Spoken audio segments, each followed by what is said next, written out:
Welcome to QCC's Face the Region. Face the Region is produced by Quinsigamond Community College to assist our region in attaining educational, economic, and personal prosperity. Good afternoon and welcome once again to Face the Region here on Full Service Radio AM 830 WCRN. I'm Zip Zipfel along with Don Morin, the coordinator and associate professor of the automotive tech program here at QCC in the garage, which is what, we're at Burncoat High School. We're at Burncoat High School, and we share an auto lab with them along with our own area. Right. Now, it's pretty much a full-blown, fully equipped garage, is it not, with all the diagnostics and whatnot? Oh, yes. We have state-of-the-art alignment equipment, wheel balancing, tire changing equipment for the students to use, scan tools to diagnose computer problems, brake lays, everything we need for, to teach the students how to work in a repair shop. Right, and there's a classroom area sort of too as well? Yes, we have a separate classroom and a mini lab, and we're about to expand on the classroom within the next 3 weeks. Now, a little bit later on in the program, we're going to kind of bleed some of your knowledge, if you will. That's a brake term, brake bleeding. That's an automotive term, and talk a little bit about some basic maintenance stuff that hopefully... Right. Not only can you find out more about the QCC program, but also change your oil and do some of your own work. It's kind of a DIY combination automotive curriculum program today. So first of all, tell me a bit about, is it a certificate program? What do you offer as far as QCC is concerned? We have two programs. We have the Ford Maintenance and Light Repair Certificate program, which is 1 year, and we have the full-blown degree program, which is 2 years. 2 years. Now, when a student graduates from the full-blown 2-year program, are they pretty much qualified to go anywhere? Pretty much. Right now, we have placed students in Subaru dealers, Ford dealers, Lincoln dealers, Toyota dealers, independent repair shops and tire stores, Goodyear service centers. We have, you name it, our students are working somewhere in those places. And I would imagine the job opportunities are plentiful. Are there always? There's always a need for auto technicians. I was looking at the what the federal government and the state says the job market is. They say growth is about 5 to 8%, but it's actually in this area closer to 10 to 15%. The demand exceeds our capacity right now. And the other thing is, sometimes I wonder if I take my car into a shop, the hourly rates are up there, but the hourly rate obviously includes the cost of running the shop, but right. Decent starting salaries for these? We had a student offered $15 an hour right. as an entry-level technician, which is about $13 an hour more than I made as a flat-rate technician in 1980. So they can make anywhere from $15 to $30 an hour. Right, and then really the sky's the limit as far as staying involved. Now, if a student graduates from the program and says goes to work for a specific brand, whatever, Ford, Mercury, Volvo, do they also need the additional training at the dealership? Does the dealership provide training? Yes, every manufacturer has some sort of job or brand-specific training. Fortunately, our students are given the opportunity to take Ford-specific training online and Subaru.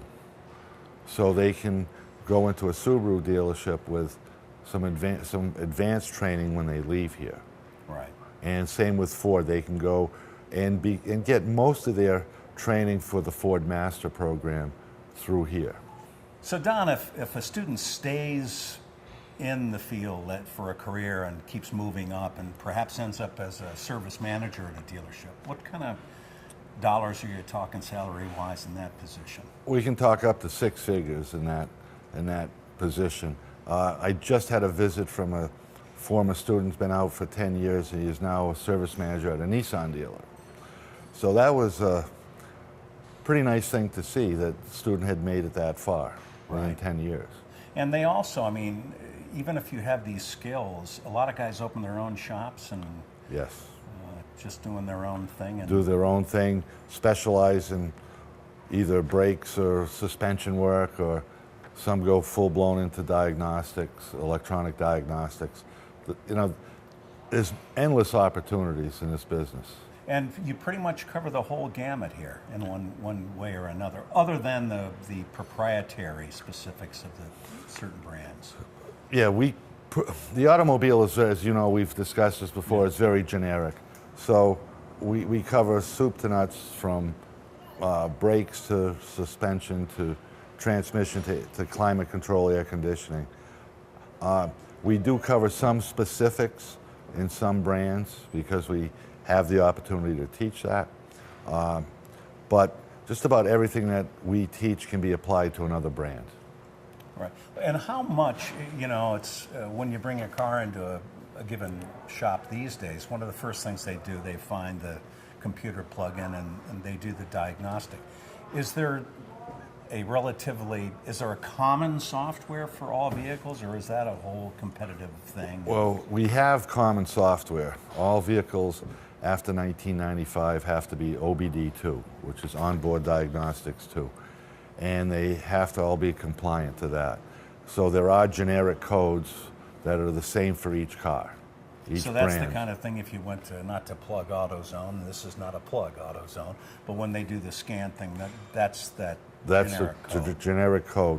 Some scan tools can give you dealers, brand specific codes, because there are some, but every car has every part named the same that has to do with emissions.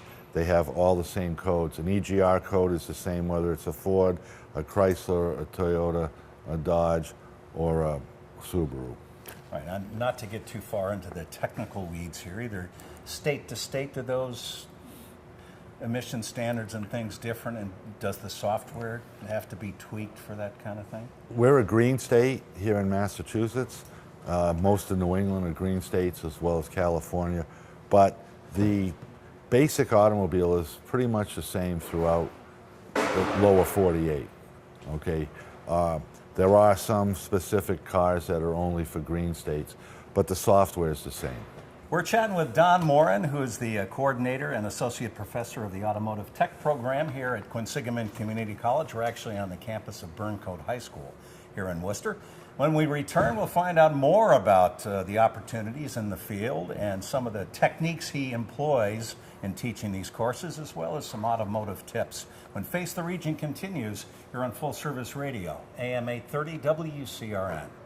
Welcome back to Face the Region here on Full Service Radio, AM 830 WCRN. Zip Zipfel here with Don Morin, who is the coordinator and associate professor of the Automotive Tech program at QCC, and we're actually on the campus of Burncoat High School where the garage is located, which I guess works out pretty well, not only for the high school students, but we're really just a stone's throw from the QCC campus. This is great. We're about a mile from campus, main campus. If the students can leave here, take their academic classes, and after session gets out here, if they have any issues at the main campus, at the administration, they can visit without having to travel, 45 minutes or whatever. It works out real great for us.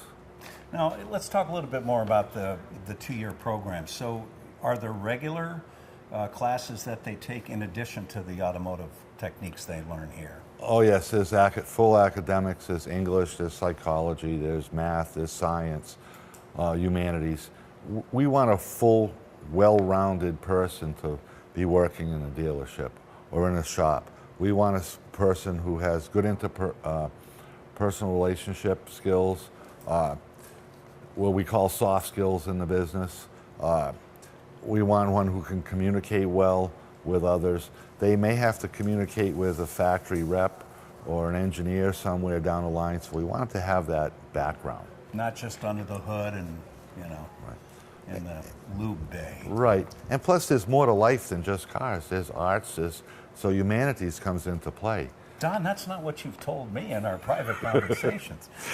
It does, we're just kidding.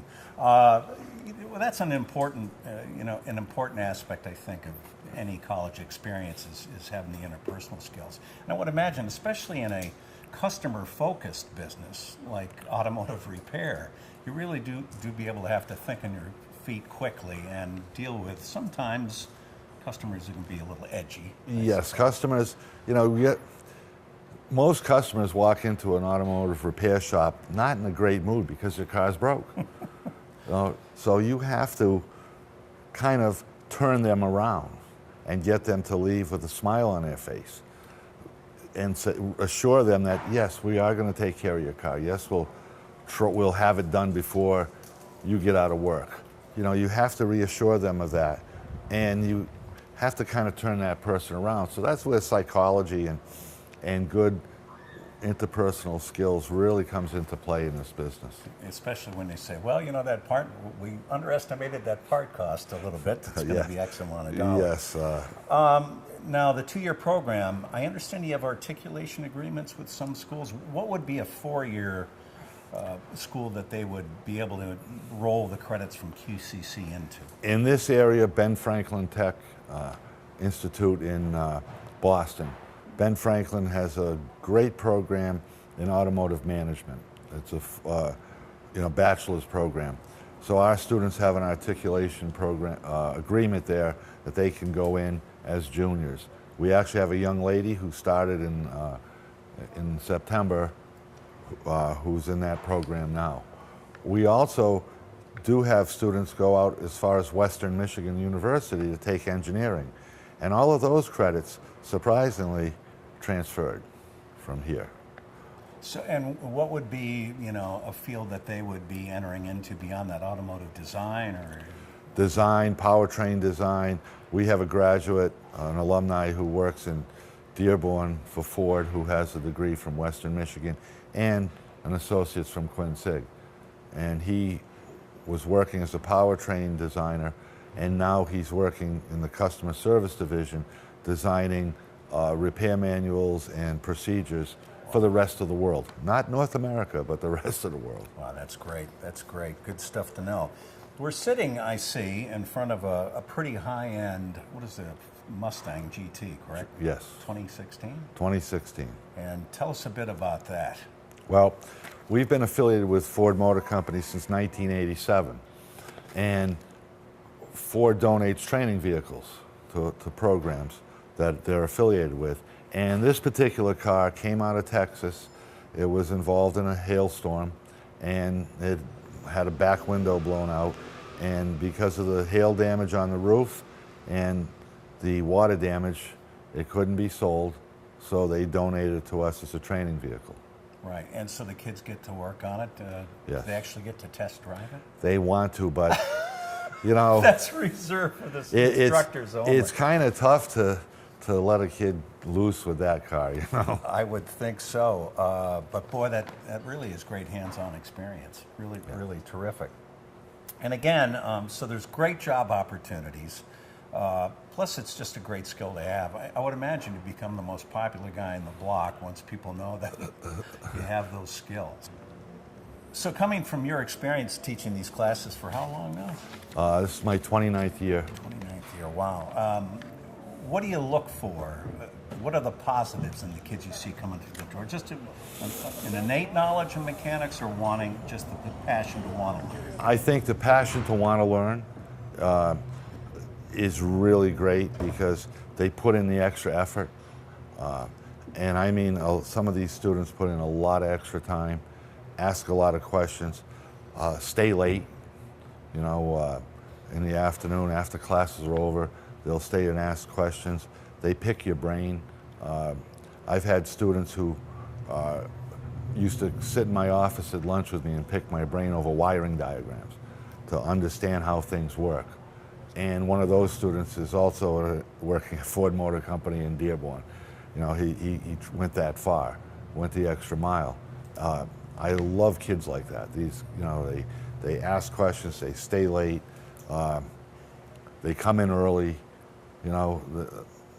just unbelievable. And when the light bulb goes on, I smile. You can see it.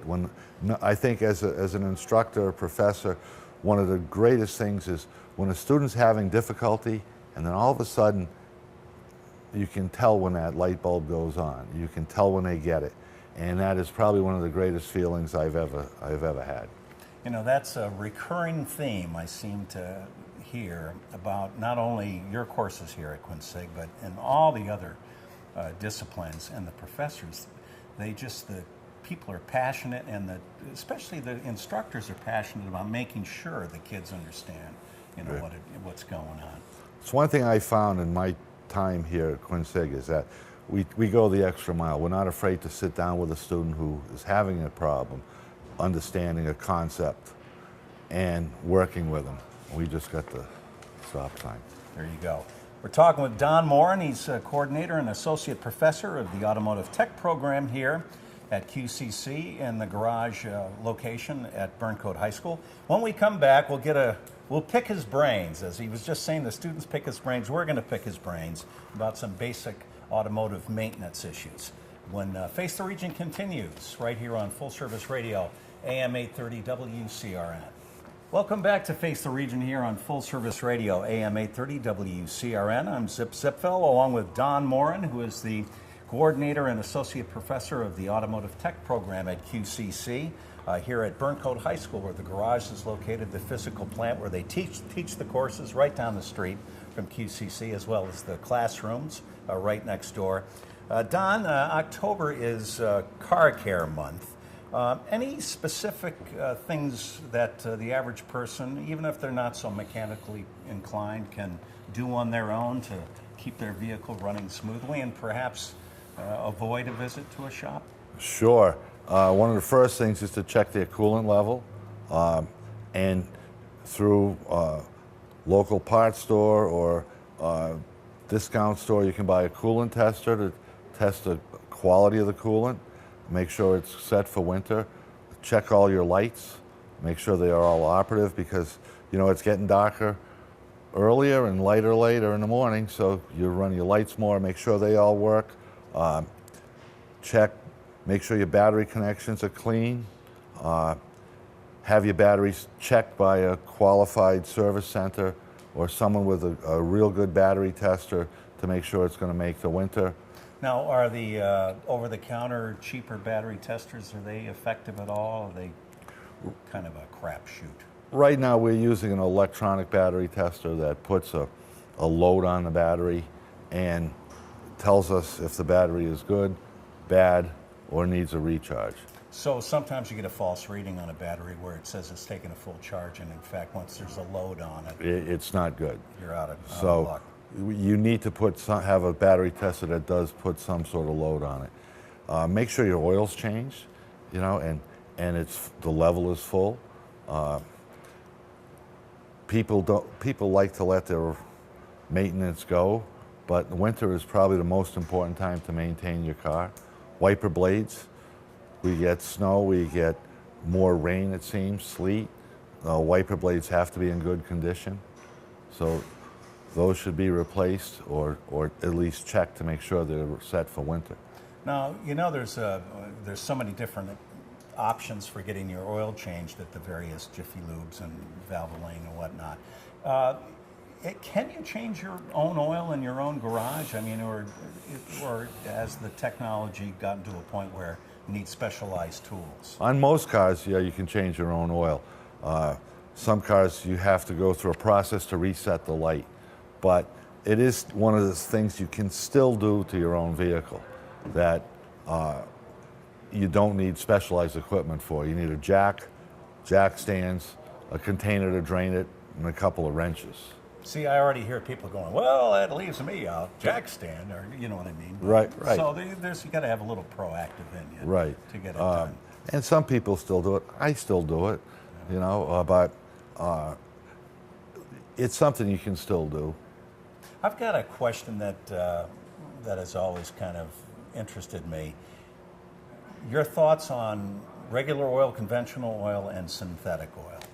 Well, I used to be a regular oil guy until I bought a new car. And it only takes synthetic. I cannot buy a conventional grade oil for that vehicle. And looking at data, looking at testing, synthetic oil acts seems to last longer than conventional oil. Now, conventional oil never goes bad. It just gets dirty. And what we have to do is drain it out to get the dirt out of the engine. But it seems that synthetic oil, it takes longer to get dirty. Just by the way it's made. I'm pretty convinced now that synthetic oil is the way to go. It's better for cold weather, hot weather. Viscosity wise, it doesn't change. It doesn't vary as much as it gets older. Where with your conventional oil, as the oil gets older, it sludges up, and it tends to thicken up. And oil filters only have a certain length of time span that they filter. Then they go to bypass, and it depends on the amount of folds inside. I could go really crazy on technology here, but then once that filter gets to a certain point, it goes into bypass, and it's not filtering anymore. So with synthetic oil, it doesn't seem to sludge up as much and clog the filter, and the life lasts longer. Oil changes used to be every 3,000 miles. Now they're 5,000 to 6,000. Sounds like you've had many a sleepless night over this concept. Oh, definitely. What about tires and the front end alignment, things like that? Wintertime, with winter coming, tires are extremely important. Make sure your tires are safe. Check the tread depth, okay? Make sure you have more than 3/32 of tread depth. You get down to there are wear indicators on the tire. If you get down to those wear bars, tires have to be replaced. They won't be good for winter. You need all you can for traction on wet roads, icy roads, and in the snow. And don't wait till Thanksgiving to put your snow tires on when that first snowstorm starts. If you're going to get winter tires or you're going to change your tires, do it early. The tire stores would love to see you come in. Don, it's been a pleasure as always to chat with you, and some really valuable, good advice for maintaining the vehicle. Once again, the QCC programs you offer? We offer 2 programs. We offer Ford Maintenance and Light Repair Certificate, and we offer the 2-year Associates program. And if somebody was interested in getting involved, where they go to the website, they come here. Could they come here for a tour? They could come here for a tour, go on the website. There's a link that emails me, and they can set up an appointment to come tour, and we're happy to have them come check us out. Great. Well, you're doing great work. I love the fact that the light bulb lights up and it makes you a happy guy, because it's good stuff to know and have for the rest of your life, really. Right. That'll do it for this edition of Face the Region. Join us again next week at the same time as we find out more about the great courses here at Quinsigamond Community College. I'm Zip Zipfel. Have a great week. This has been Quinsigamond Community College's Face the Region. Join us again next weekend on AM 830 WCRN.